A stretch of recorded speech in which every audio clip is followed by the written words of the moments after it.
You do a lot of things. Yeah, not always just, busy. Not only do you have so many hats, but you actually like step into these different ideas and you get them done and you do them. But is there anything that you've yet to do that you really have your mind on? Like if you have a dream project, what would it be for you?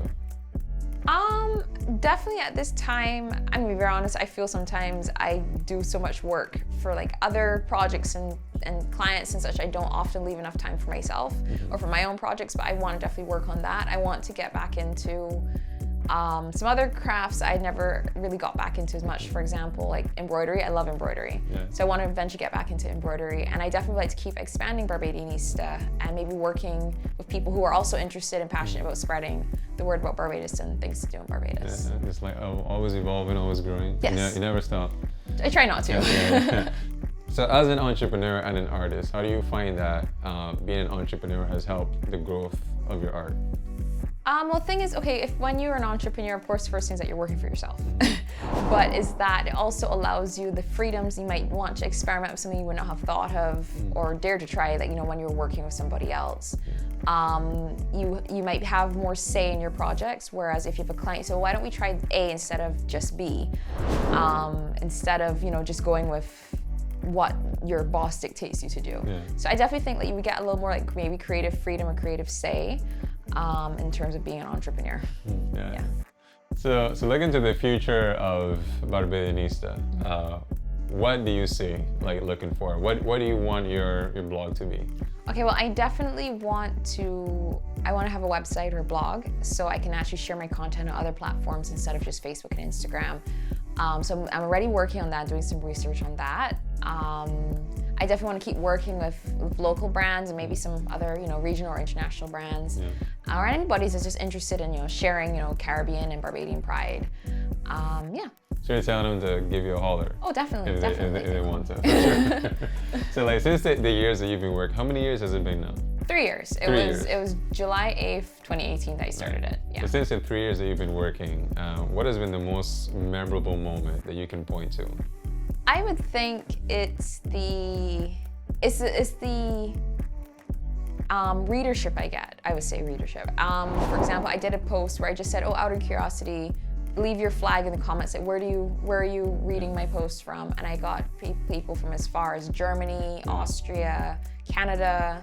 There was a lady from Mauritius as well that had left her flag in the comments. So it made me feel like really humbled almost that, you know, some people from all these different places that I got messages saying that, you know, when they're looking to plan their trips to Barbados, they often check my page to see if there's anything new that they should add to their list, or they even message me sometimes. So that was really humbling.